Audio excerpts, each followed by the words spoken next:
But now you admit this is unconditional. That means he will actually become king. He will actually sit on David's throne, and he will rule forever. So he's going to actualize it, right? Yes, I guess, yes. Now be honest then. That means then he will then actualize being the Prince of Peace, right? Yes, this future king, yes. Now I like you. Then it means he will actually become the mighty God. You're stuck.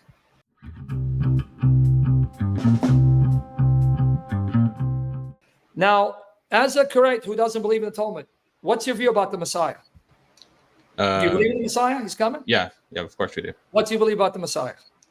He's going to be wise beyond his years. He's going to be son of David. He's going to be... What does it say he's going to be a son of David? Netzel Migezei Shai. Isaiah 12, I believe. Or no, 11. It's Isaiah 11. But I'll give you $1 million to show me it says Messiah. Okay. Oh, no. You mean literally the name Messiah? Yeah, I want to know because you rabbis, or not you rabbis, you Jews have selectively decided which prophecies are messianic, which are not, in order to show that Jesus is not the Messiah. So I'm not going to play your game. This is what you're referring to, Isaiah 11, not 12. Yeah. Then a shoot will spring forth from the stem of Jesse. I'll give you $1 million and we'll all convert to your religion. Show me where this says this is about Messiah, the son of David. Stump of Jesse. How do you know that's Messiah? How do you know it's not one of the kings that came? One of the what? One of the Davidic kings. That is a Messiah. What do you mean? No, one of the kings that historically rose to prominence and power. Oh, you're talking about that this is speaking about a specific king and not necessarily the Messiah? Yeah, how do you know it's Messiah?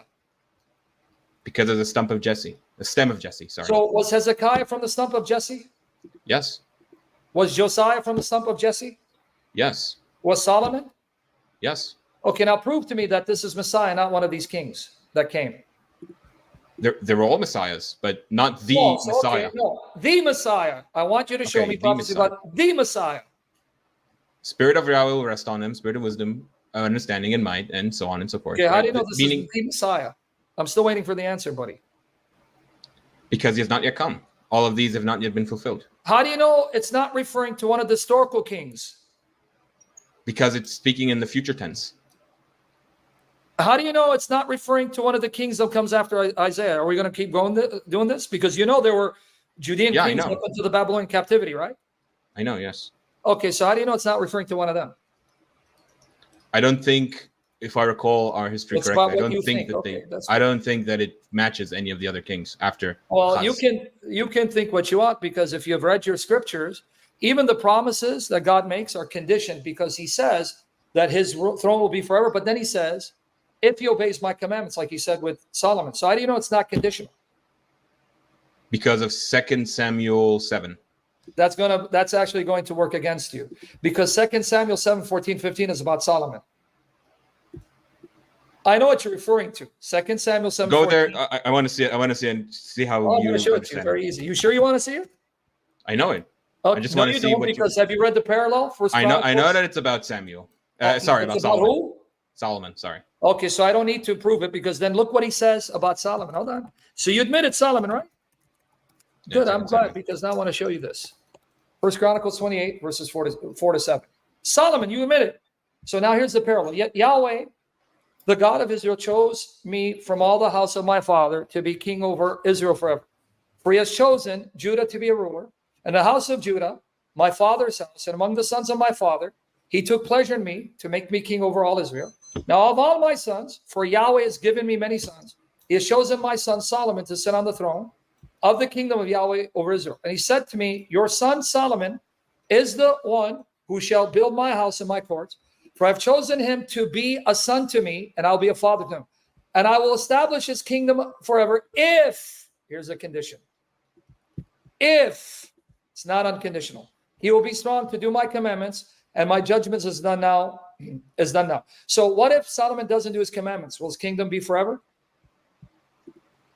No, but it didn't say. Good. He never said that he removes his kingdom from him. I didn't say he removes the kingdom from David. It says Solomon's kingdom will be forever if he obeys my commandments. So if he doesn't, that means his Solomon, I'm not talking about David, won't be forever. So my point is, Isaiah 11, how do you know it's not talking about one of those historical kings that had he obeyed God, then his rule would be forever, but because of sin, he then disqualified himself? No, because Because it says here that it's forever, right? And I know that there's a conditional here. I know that there's a condition here, but it's never been met. You don't know the Tanakh. Because I just said, maybe you're not clear, that when you have statements that says his kingdom will be forever, you can't just take a passage in isolation, because then you're going to have to look for all the other passages related to the same theme. And all throughout, the condition for the sons of David is they must obey, otherwise the Lord will discipline them. Do I need to show you Psalm 89? But that's not what it said in 2 Samuel 7. That's the problem. Buddy, all right, okay. Now, you sure you want to go that route? Because now Isaiah 9:6, you just proved Messiah is God in the flesh. Now I'm going to play your game.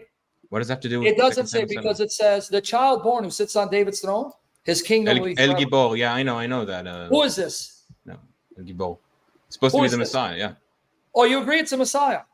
Yeah. Oh, you shocked me. I'll be honest, because it's really not that complicated, because in the Bible the idea of the king being God or son of God is really not that far-fetched. No, very complicated. Because I want you to hear me out. I'm going to challenge you. Show me in Isaiah where the phrase El Gibor is used for someone other than true God. Let's use concordance then. The very next chapter, El Gibor is used of Yahweh. Here, next chapter. Very next chapter. Isaiah 10:20-21. Now, it will be on that day that the remnant of Israel and those of the house of Jacob who have escaped will never again rely on the one who struck them, but will truly rely on Yahweh, the Holy One of Israel. A remnant will return, the remnant of Jacob, to the mighty God, El Gibor. The very next chapter, and Isaiah is full of references. There is no other Elohim besides Yahweh. But in the chapter previously, the mighty God will be born as a child. So your God's going to be born as a baby? No, that's his name. It's not him being mighty God. No, that's in the previous chapter. Yeah, but in the previous chapter. Buddy, take it easy. Okay. I know your arguments. Listen to yourself. So because he's called Wonderful Counselor, he's not really a wonderful counselor? See, listen to your stupidity. I don't get what you mean. Can you explain it to me? You said that's his name. That's not who he is. So his name is Prince of Peace, but he's not really a Prince of Peace. No, the name indicates that he needs to be a Prince of Peace. He's going to be what? Say it again. He needs to be a Prince of Peace. So, but it's not a quality of him. Okay, that's what I'm talking about. Listen to yourself, dude. Listen, you're being recorded. So he will be named Prince of Peace because he needs to be that, right? Yes. So the name refers to a quality he must have. Okay. Is that what you just said, right? Yes. Okay, so that means the name Mighty God means this is something he must become, the Mighty God, according to That's why I want you to go to the previous chapter. Isaiah 8 is about what?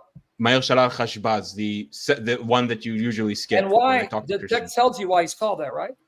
Yeah. Why because it's a prophecy about Damascus and Iran. So what it doesn't have to do with him being mighty God. It has to do with you just contradict yourself. You're not listening. Let me help you listen to yourself because you contradict yourself. Okay. Buddy, listen. Did you not just say Prince of Peace is something he needs to be? It is, yeah, it is. But you just refuted yourself. Yeah. Listen to, buddy, can you listen to how you contradict yourself? Take it easy. I'm giving you rope to hang yourself. But now you're contradicting yourself because you're saying Prince of Peace is something he needs to be. But then you went to Isaiah's son and you said, see, that name is not what he is. So make up your damn mind. Why does the prophecy need to be unanimous in its understanding? A Prince of Peace. Just say he's not going to be a Prince of Peace. I don't understand. Why is it so complicated? It's really simple. No, you made it complicated. You're burying yourself. Okay, I'm sorry. So can I please explain myself in more? To me? No, I need to first see how you're going to butcher this. Please explain to me. Is the child actually a ruler of peace? Will he rule in peace? Yes or no? It's a prophecy of what he's supposed to be. Okay, so he will be that, right? Not necessarily. But wait, I'm going to bury you because it says his kingdom will be forever. So now you're saying it's conditional. To establish and uphold with justice and right here on the throne of David's kingdom, to establish and uphold it from then and forever. Now you just contradict yourself because you said, see, in Isaiah 11, right, it's unconditional. Well, here it's unconditional. It will rule forever. Could you pull it in Hebrew, please, so I can read it in Hebrew? I don't have a perfect recollection of the Hebrew here. You're killing me, brother. Okay. I'm sorry. No, it's okay because I'm tired of having to teach you your scriptures, brother. Honestly, I am. But here. So now you just admit forever doesn't mean unconditional. It doesn't have to be extra. So make up your mind, buddy, so I can know how to address you. Like I said in 2 Samuel 17, it's not conditional. Yes, it is. No, it's not. So please then, pull it up. Please pull it up. Please. Yes, I please did. Pull it up. I know it says, I will not take away my love from him as I took away from Samuel. But do you believe First Chronicles 28? From Saul. You don't. From Saul. Do you believe First Chronicles 28? Or what do you mean? What do you mean? Do I believe? I just read to you that in verse 7 of First Chronicles 28:7, that his kingdom will forever if he obeys my commandments. So you're saying Chronicles now contradicts 2 Samuel. Did we not just read that, dude? Yeah, I know what you mean. Okay, so stop playing games with me. I know what 2 Samuel 7, but I don't pit scripture against scripture. I'm being more charitable to your Old Testament. I believe that passage explains this passage, that Solomon's kingdom will only be forever if he obeys. Can you now show me, to prove my point before you read Hebrew, can you show me any other place in the Tanakh where the throne of David is also said to be the throne of Solomon? That they will inherit the throne of Solomon? That the throne of David is also the throne of Solomon? Is it not true in all these prophecies of the coming kings? It says the throne of David, the kingdom of David. Can you show me where it says the throne of Solomon, the kingdom of Solomon?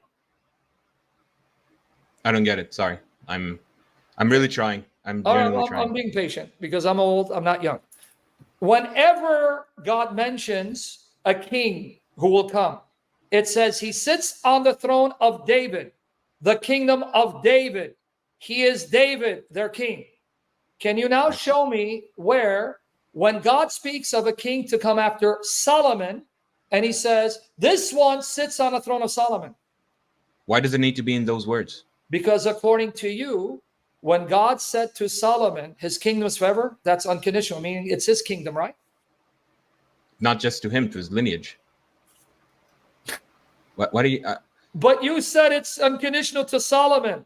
No, the dynasty is unconditional, not the kingdom itself.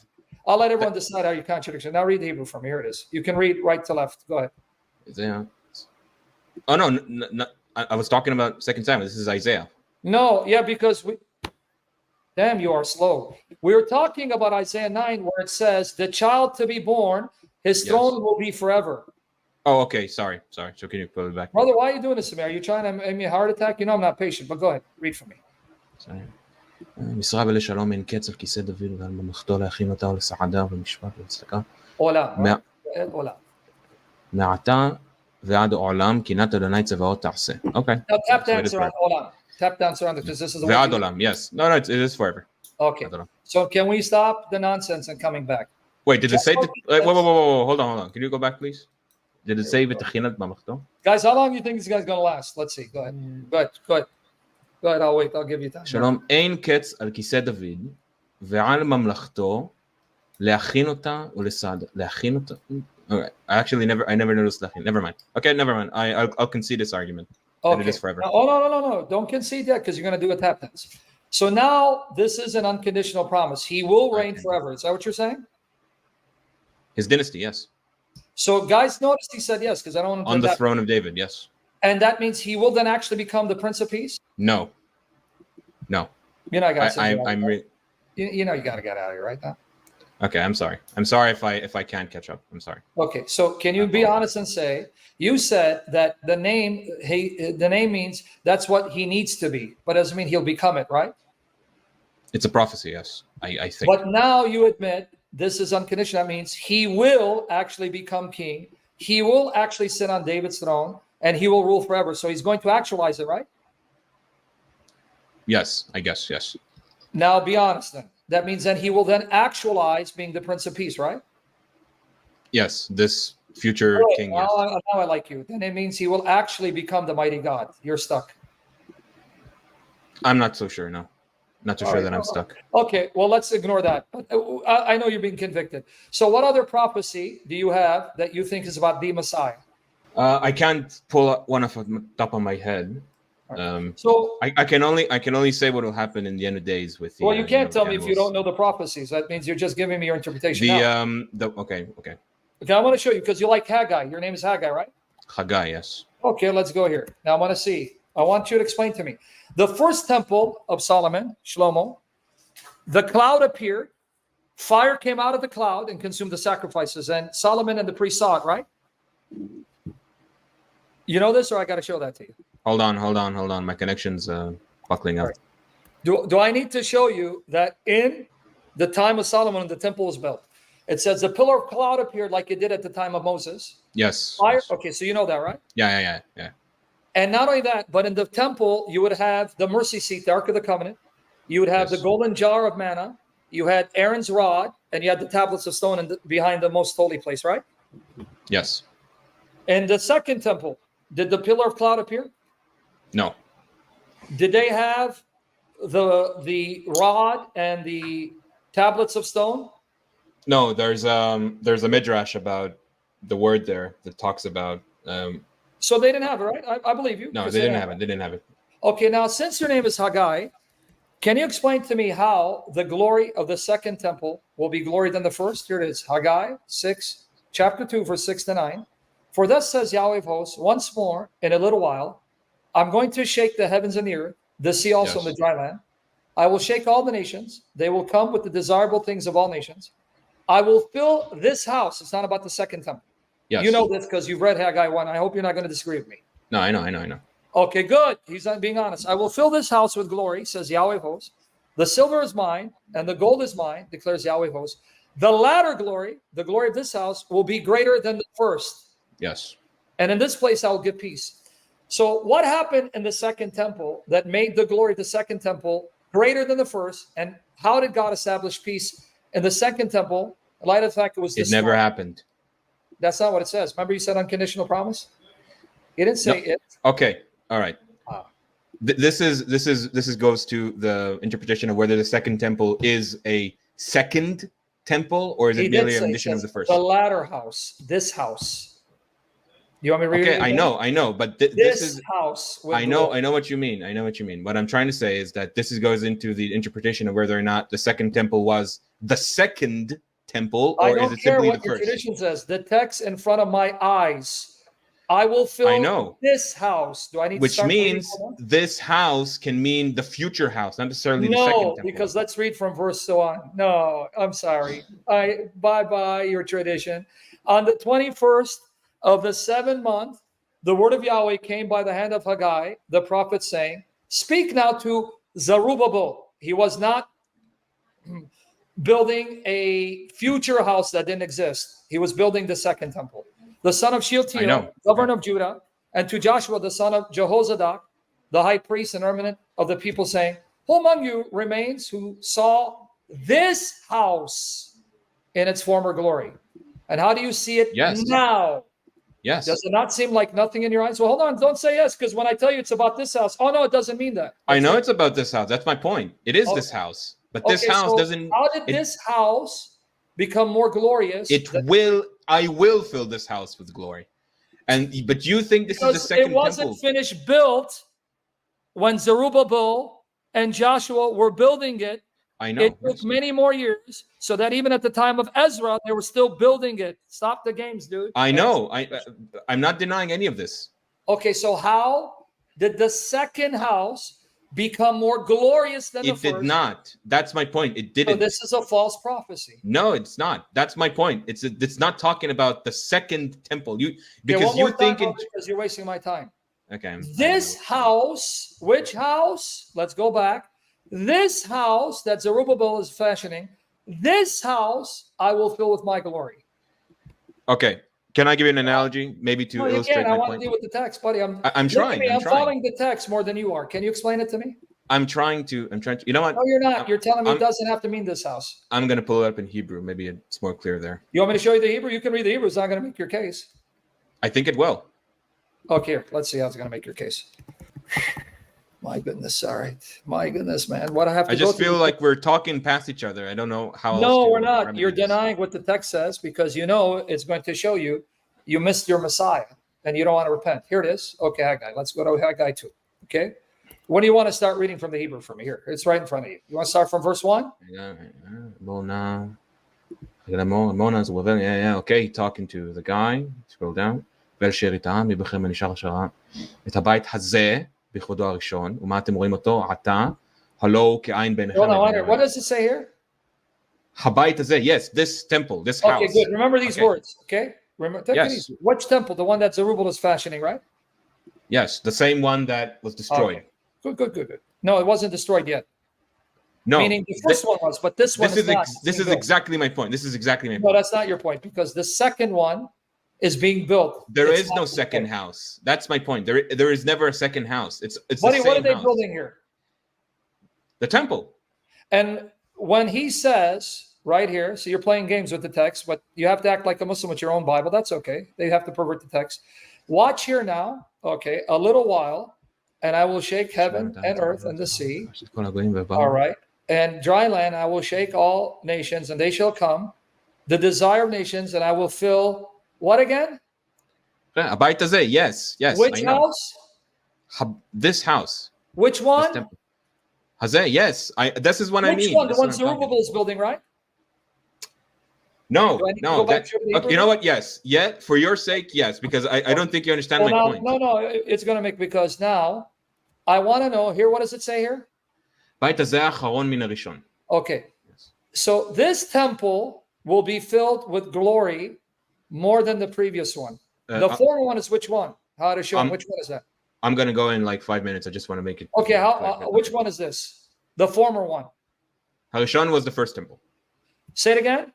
The first temple. Okay, so when it says ha bayet haza, the same word used all throughout.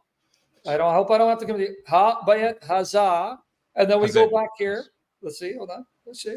Let's go here, because I don't want you to do the tap dance, but please, friend, please. I know what you mean. I know what you're talking about. Okay, so can we now stop the game? Ha bayet haza is the temple that Zerubbabel and Joshua are building, right? All right, I think I can explain this. It says, can you scroll down to the word next to, scroll down, please? Yes. Which one? Verse 9? Habayit hazeh. Okay. Ha'acharon min harishon. So yes. Ha'acharon here can also refer to the prophecy in Isaiah, which speaks that he is the first and the last. Ani harishon v'ani ha'acharon. So acharon here doesn't mean that this house is the last house. Can you stop butchering Isaiah 44:6? Because that's talking God is the first and last. Here it's talking about this temple in contrast to the former one. I'm talking about the word acharon here, the word latter here. Acharon. It's referred to ha bayet hazah. I know the connection. I know. This is what I'm trying to tell you. Why don't you come back some other time? Because you said your time is up. Because we're spinning. Yeah, I'm sorry. Come back. I'm sorry. Let me know it's you. I enjoyed talking to you, but hopefully I'm sorry if I'm unclear. I'm really sorry. No, it's okay, bro. Come back. We'll talk more about Messiah and the Godhead. So. Okay. Sorry. Goodbye. Take care. Hey, it was a good conversation. You see, they can't they can't deal with their text, man. They can't deal with their text. What do you want me to tell you?